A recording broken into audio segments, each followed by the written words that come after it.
Ó, em homenagem aí ao grande padroeiro do Distrito de Triunfo em Santa Maria Madalena, que tem o seu dia maior neste dia 29 de junho de 2021, estamos aqui participando desse acendimento da fogueira, em homenagem a São Pedro, que também, muito bem lembrado como Marilza, tem como padroeiro aqui na comunidade de Terras Frias, em Santa Maria Madalena, região serrana do Rio de Janeiro. E como a fogueira é um símbolo das festas juninas, que comumente acontece nos dias 13, dia de Santo Antônio, dia 24, dia de São João, e dia 29, dia de São Pedro, aqui estamos promovendo este ato simbólico em louvor a São Pedro.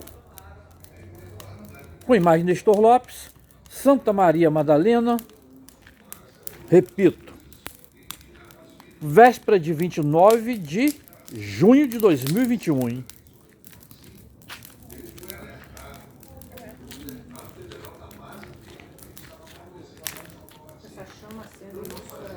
É importante dizer que lá no interior da Bahia, especialmente, é muito comum nos dias desses santos, Santo Antônio, São João e São Pedro, as pessoas acenderem uma fogueira ou no quintal ou em frente às suas casas, lá da região nordeste do nosso país.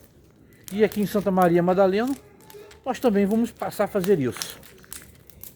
Nunca é demais praticar uma boa tradição, onde a cultura tem a ver com a fé que move aí o sentimento do povo brasileiro.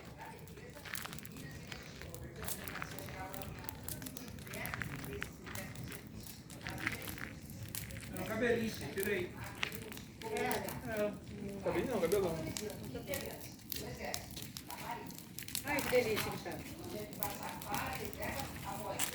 Bem que você falou, tá? Isso aqui era um cabelinho.